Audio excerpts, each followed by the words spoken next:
दोस्तों, यह कहानी प्रिया की है, जो कि पटना की रहने वाली है और प्रिया पटना में ही रहकर एलएलबी फाइनल ईयर की पढ़ाई कर रही थी। दोस्तों, प्रिया बहुत गरीब घर की थी और उसके पापा जो थे वह ऑटो रिक्शा चलाया करते थे। दोस्तों, प्रिया अपने 3 बहनों में से सबसे बड़ी थी। प्रिया के पापा को लगता है कि उनकी लड़की अब बड़ी हो गई है तो उसकी शादी कर देना चाहिए, जिस वजह से प्रिया के पापा प्रिया के लिए एक लड़का देखने लग जाते हैं। कुछ समय बाद होता भी कुछ ऐसा ही है कि प्रिया के रिश्तेदार वालों के लोगों के द्वारा पता चलता है कि एक लड़का है जो सरकारी स्कूल में पढ़ाता है। दोस्तों, उस लड़के का नाम गोलू होता है। कुछ समय बाद प्रिया के पापा गोलू के परिवार वालों से मिलते हैं और फिर प्रिया की शादी गोलू से दोस्तों फिक्स कर दी जाती है। लेकिन दोस्तों, दोनों की शादी में एक प्रॉब्लम बहुत ज्यादा क्रिएट हो रहा था और वो समस्या यह था कि दहेज में लड़का जो था वो 4 व्हीलर गाड़ी मांग रहा था और गाड़ी में भी उसको नॉर्मल गाड़ी नहीं चाहिए थी, बल्कि टीसी 8 लाख की चर्चा गाड़ी चाहिए थी।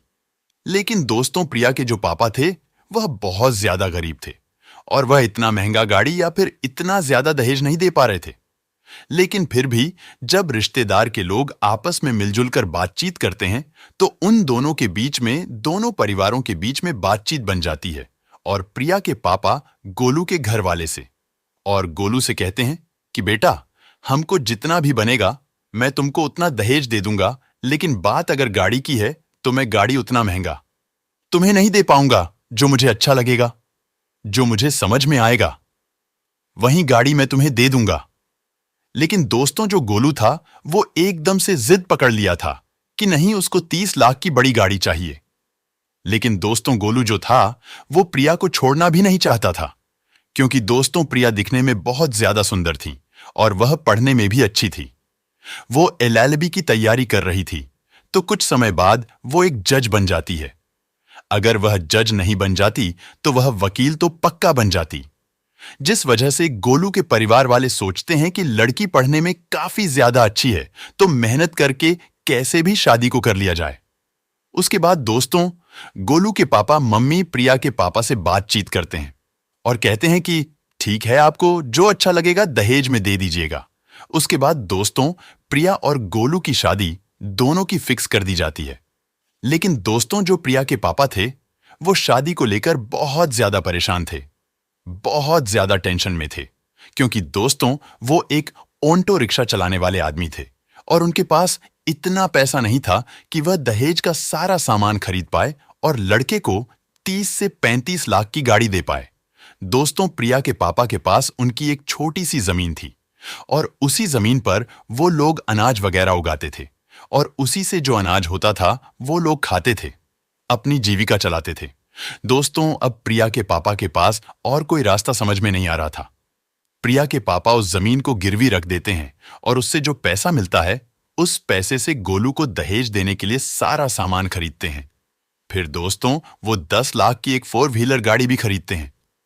दोस्तों, वो गाड़ी होंडा की आई थी, क्योंकि दोस्तों, प्रिया के पापा सोच रहे थे कि लड़का सरकारी टीचर है, अच्छा खासा पैसा कमाता है, तो अगर उसकी कहीं भी शादी होगी तो इतना तो उसको दहेज देना ही पड़ेगा और हमारी लड़की अगर वहां जाएगी तो हमारी लड़की वहां पर बहुत ज्यादा खुश रहेगी। यही सब सोचकर प्रिया के पापा अपनी बेटी की शादी जमीन गिरवी रखकर उससे तय कर देते हैं। दोस्तों, प्रिया अपने पापा से कहती भी है कि पापा, क्या जरूरत है इतना सब दहेज देने का और ऐसे लड़के से शादी करने का? इससे शादी करूंगी तो हमारी पूरी जिंदगी बर्बाद हो जाएगी, हमारे घर वाले बर्बाद हो जाएंगे, ना तो हमारे पास जमीन रहेगी, ना तो हमारे लिए खाने के लिए कुछ रहेगा। यह शादी मैं नहीं करना चाहती हूं, मैं किसी और लड़के से शादी कर लूंगी, आपको इतना दहेज देने की जरूरत नहीं है। लेकिन दोस्तों, प्रिया के पापा उसकी बातों को नहीं मानते हैं और जाहिर सी बात है कि कोई भी माता पिता यही सोचेगा कि उनकी लड़की की शादी जहां भी हो वो हंसी खुशी अपने जीवन में रहे। इसके बाद दोस्तों, शादी की तैयारियां धूमधाम से होने लगती है और शादी का दिन भी नजदीक आ जाता है। कुछ दिनों बाद गोलू जो है वह धूमधाम से बारात लेकर प्रिया के घर पर आ जाता है। दोस्तों, सब कुछ ठीक चल रहा था, लेकिन जैसे ही जयमाल का समय होता है तब गोलू प्रिया के पापा से कहता है कि हमारे दहेज का जितना भी सामान आप लोग रखे हैं वह सारा सामान आप लोग हमको एक बार दिखा दीजिए। उसके बाद दोस्तों, प्रिया के पापा दहेज का सारा सामान गोलू के पापा मम्मी को और सभी लोग बारातियों को दिखाया जाता है। दोस्तों, सभी लोग उस सामान को देखकर खुश हो जाते हैं, लेकिन गोलू जब गाड़ी देखता है तो वह बहुत ज्यादा गुस्सा हो जाता है और कहता है कि आप लोगों से मैं दूसरी गाड़ी बोला था और आप लोग इतनी सस्ती गाड़ी हमको लाकर दे दिए हैं। जब तक मुझे गाड़ी नहीं मिलेगी तब तक मैं आपकी लड़की से शादी नहीं करूंगा। दोस्तों, मामला वहां पर बिगड़ने लगता है। शादी का माहौल था, काफी सारे लोग वहां पर इकट्ठा हुए थे और सभी लोग परेशान हो जाते हैं। प्रिया के जो पापा थे वह गोलू के सामने हाथ जोड़कर कहते हैं कि बेटा, मैं जितना भी कर सकता था उतना मैंने आपके लिए किया है और बात सिर्फ गाड़ी की नहीं है। आप हमारी बेटी को भी देखिए। हमारी बेटी पढ़ी लिखी है और वो 1-2 साल में वकील बन जाएगी। वकील नहीं तो वह जज जरूर बन जाएगी। उसका भी आप तो ध्यान रखिए। लेकिन दोस्तों, गोलू फिर भी प्रिया के पापा की बातों को नहीं मानता है। तब तक कुछ देर बाद सारे रिश्तेदार के लोग वहां पर आ जाते हैं और गोलू के मम्मी पापा को समझाते हैं। गोलू के मम्मी पापा गोलू को समझाते हैं, लेकिन दोस्तों गोलू समझने का नाम नहीं ले रहा था। दोस्तों, गोलू के पापा मम्मी यहां तक कहते हैं कि बेटा, जो मिल गया वह मिल गया। अब इतना नाराज होने की कोई जरूरत नहीं है, आराम से शादी कर लो। लड़की बहुत अच्छी है। लेकिन दोस्तों, फिर भी गोलू इस बात को नहीं मान रहा था और गुस्से में आकर वह प्रिया के पापा को 4-5 थप्पड़ मार देता है। लेकिन दोस्तों, प्रिया के पापा फिर भी गोलू के पैरों में गिरकर उनसे हाथ जोड़कर विनती कर रहे थे और कह रहे थे कि हमारी बेटी की जिंदगी खराब हो जाएगी। हमारी बेटी बहुत अच्छी है, इसमें उसकी कोई गलती नहीं है। बात गाड़ी की है तो मैं कुछ महीने में और कुछ पैसों की व्यवस्था करके आप लोगों को पैसा दे दूंगा। आप लोगों को जितना भी मिल रहा है आप लोग रखकर चुपचाप लड़की से शादी कर लीजिए। तभी दोस्तों, प्रिया को किसी ने बता दिया था कि जो गोलू है वह तुम्हारे पापा को मार दिया है दहेज के लिए। दोस्तों, प्रिया जब यह बात सुनती है तो बहुत परेशान हो जाती है। प्रिया एक रूम के अंदर सज संवर के अपने रूम के अंदर बैठी हुई थी और वह जयमाल के लिए तैयारी होने वाली थी। वह बस वेट कर रही थी कि कब वो समय आएगा और वह जयमाल पर जाएगी, अपने पति को वरमाला डालेगी। लेकिन दोस्तों, जब उसको पता चलता है कि गोलू उसके पापा को मार दिया है, तब दोस्तों प्रिया तुरंत दौड़ते हुए अपने पापा के पास जाती है और वहां जब जाती है तो उसको पता चलता है कि जो गोलू है वो सिर्फ एक गाड़ी के चक्कर में इतना सारा हंगामा वहां पर किया है। दोस्तों, प्रिया बहुत ज्यादा गोलू के ऊपर गुस्सा हो जाती है और उससे बहुत ज्यादा नाराज हो जाती है और उससे कहती है कि तुम्हारे जैसे लालची इंसान से मैं शादी कभी भी नहीं करूंगी, चाहे उसके लिए मुझे कुछ भी क्यों ना करना पड़ जाए। दोस्तों, प्रिया अपने पापा से भी कहती हैं कि पापा, मैं तो आपसे बहुत पहले ही मना कर रही थी कि जो लड़का इतना ज्यादा दहेज लेकर मुझसे शादी करेगा तो क्या पता कि वह लड़का मुझे खुश रख पाएगा या नहीं रख पाएगा। अगर सोचिए कि मैं उसके साथ शादी करके उसके घर चली भी जाती हूं तो वो हमेशा बार बार मुझे जलील करेगा, मुझे मारेगा, मुझे पीटेगा, हमेशा दहेज के लिए मुझे प्रताड़ित करेगा। ऐसे लड़के से शादी करने से अच्छा है कि मैं अकेली पूरी जिंदगी अपनी बिता दूं। दोस्तों, ये सब सुनकर जितने भी बारात के लोग थे सभी लोग परेशान हो जाते हैं, सभी लोग हैरान हो जाते हैं और उन लोगों को समझ में नहीं आ रहा था कि वो लोग करें तो क्या करें। लेकिन दोस्तों, जो गोलू था वह अपने जिद पर अड़ा रहता है और वह कहता है कि जब तक मुझे गाड़ी नहीं मिलेगी तब तक मैं शादी नहीं करूंगा। और दोस्तों, होता भी कुछ ऐसा ही है। दोनों पक्षों में झगड़ा होता है तो रात के 12 बज जाते हैं और जब रात के 12 बज जाते हैं तो दोनों एक दूसरे की बातों को मानने के लिए तैयार नहीं थे, जिस वजह से जो गोलू था वह अपने बारात को लेकर वापस अपने घर चला जाता है। अब दोस्तों, प्रिया के घर वाले बहुत ज्यादा रोने लगते हैं, बहुत ज्यादा चिल्लाने लगते हैं, बहुत ज्यादा परेशान हो जाते हैं, क्योंकि दोस्तों बड़ी मुश्किलों से पैसों का इंतजाम किया गया था और जब शादी करने की बारी आई तो लड़का बारात को लेकर वापस अपने घर चला गया। यही सब सोचकर प्रिया के घर वाले बहुत ज्यादा दोस्तों परेशान हो रहे थे। लेकिन दोस्तों, प्रिया भी बहुत ज्यादा टूट चुकी थी और उसको समझ में नहीं आ रहा था कि वह क्या करें, क्योंकि दोस्तों जो जमीन उन लोगों के पास थी, जिस जमीन से वो लोग खेती करते थे, वह जमीन भी गिरवी रख दी गई थी और जो पैसा उन लोगों को मिला था उस पैसे का वो लोग सारा सामान खरीद लिए थे। जिस वजह से उसका सारा सामान भी नुकसान हो गया था। लेकिन दोस्तों, प्रिया हिम्मत नहीं हारती है और अपने आप को हौसला देती है, और फिर कुछ दिनों बाद वह पटना जाकर अपने एलएलबी की पढ़ाई जारी कर देती है।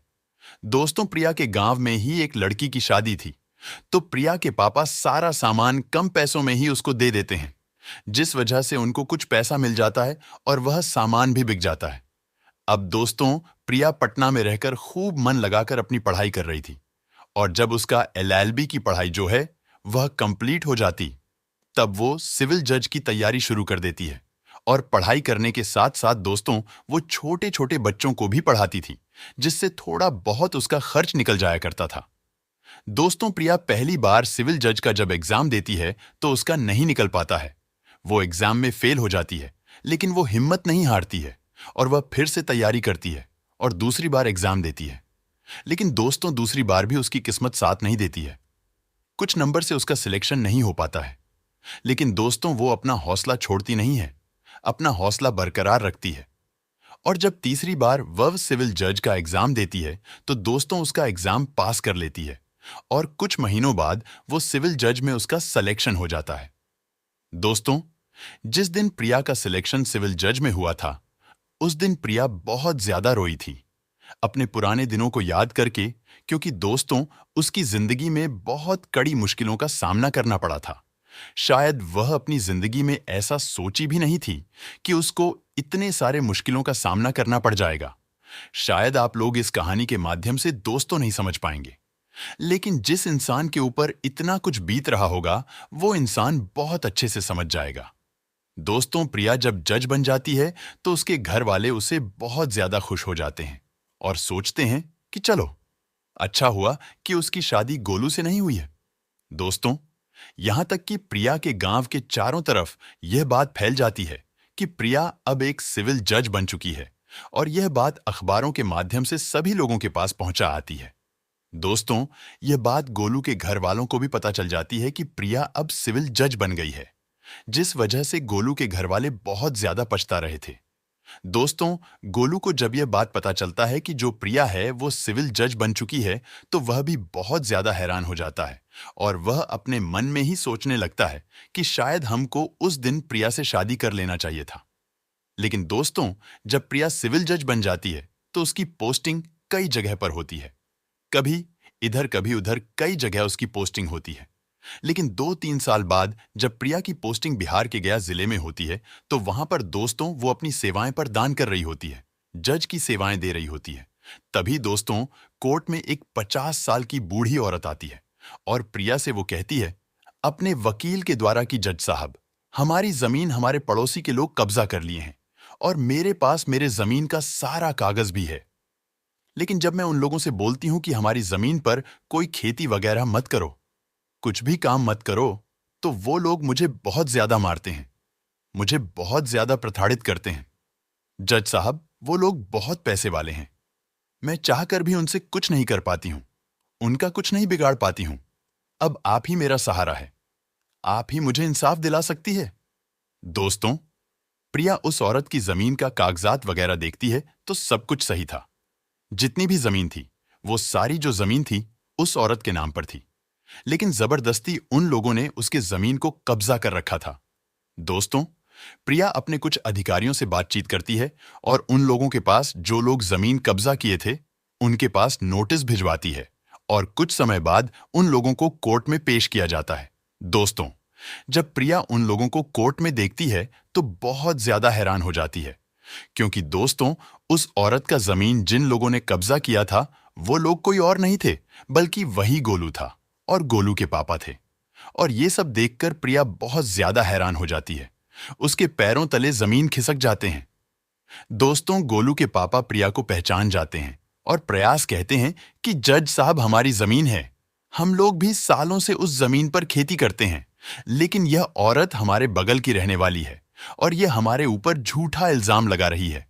दोस्तों, प्रिया जब यह बात सुनती है तो वह कुछ देर सोचती है और फिर गोलू के पापा से कहती है कि आप लोग चुप रहिए, थोड़ा सा मैं अच्छे तरीके से आप लोगों के बारे में जानती हूं कि आप लोग किस तरीके के इंसान हैं और आप लोग किसके साथ कैसी हरकतें करते रहते हैं।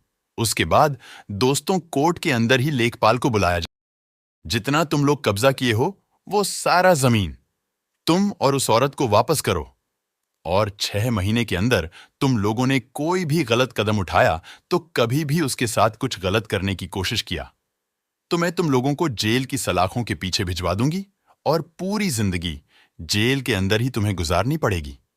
दोस्तों, गोलू के पापा हाथ जोड़कर प्रिया के सामने माफी मांगने लगते हैं और कहते हैं कि जज साहब, वह जमीन हमारी लाखों रुपए की है, प्लीज हम लोगों के साथ ऐसा मत करिए। लेकिन दोस्तों, प्रिया उन लोगों के बातों को नहीं सुनती है और अपना फैसला सुना देती है और वो लोग अपने अपने घर चले जाते हैं।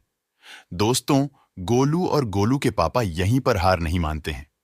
अगले दिन जैसे ही होता है वो लोग प्रिया के घर पहुंच जाते हैं और प्रिया से बातचीत करने लगते हैं और कहते हैं कि कैसे भी करके वह जमीन हमें दिलवा दो, तुम्हें जितने पैसे की जरूरत होगी हम लोग तुम्हें दे देंगे। लेकिन दोस्तों, प्रिया उन लोगों को अपने घर से धक्का मारकर भगा देती है और कहती है कि आज के बाद से दोबारा कभी भी तुम लोग यहां पर मत दिखाई देना। दोस्तों, वह जितना भी जमीन कब्जा किए थे वो सारा जमीन उस बूढ़ी औरत को दिलवा देती है और बूढ़ी औरत अपनी जिंदगी में हंसी खुशी जीने लगती है। दोस्तों, प्रिया अपना बदला गोलू से उसके पापा से ले लेती है। दोस्तों, जब ये बात प्रिया के पापा को पता चलती है कि गोलू और उसके पापा कोर्ट में पेश हुए थे और उन्होंने एक बूढ़ी औरत के साथ इतना गंदा काम किया है, तो यह सारी बातें सुनकर प्रिया के पापा जो थे वह बहुत ज्यादा खुश हो जाते हैं। उनको लग रहा था कि शायद चलो अच्छा हुआ कि शादी गोलू से नहीं हुई। क्या पता कि शादी अगर हो जाती तो हमारे बेटी प्रिया की जिंदगी बर्बाद हो जाती। दोस्तों, आप लोग प्रिया के बारे में क्या कहना चाहेंगे?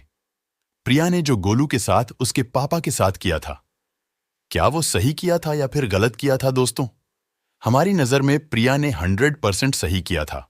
और दोस्तों, बिहार में दहेज को लेकर बहुत ज्यादा प्रताड़ित किया जाता है। अगर आप लोग बिहार के रहने वाले हैं और आप लोग बिहार से मेरी इस वीडियो को देख रहे हैं तो आप लोग इस चीज को बहुत अच्छे से समझ सकते हैं। दोस्तों, हमारे पास कई लोगों का फोन आता रहता है कि ज्यादातर लोग मुझे यही कहते हैं, मुझसे यही सुनने को मिलता है कि बिहार में जितनी भी लड़कियां होती है उनकी शादी तो होती है, लेकिन दहेज न मिलने की वजह से उन लड़कियों को बहुत ज्यादा प्रताड़ित किया जाता है, जिस वजह से ज्यादातर जो लड़कियां होती है वह खुदकुशी कर लेती हैं या फिर उनको जान से मार दिया जाता है। तो दोस्तों, मैं आप लोगों से हाथ जोड़कर विनती करना चाहूंगा कि दहेज प्रथा को आप लोग बंद करिए और दहेज लेने से आपकी जिंदगी नहीं बदल जाएगी। आप अपने आप को उस लायक बनाइए कि जब आप किसी लड़की से शादी करें तो आपको दहेज लेने की जरूरत ना पड़े। तो दोस्तों, ये थी आज की प्रिया की कहानी। आपको कैसी लगी? वीडियो पसंद आए तो वीडियो को लाइक और चैनल को सब्सक्राइब जरूर करिएगा। आप लोगों का बहुत बहुत धन्यवाद।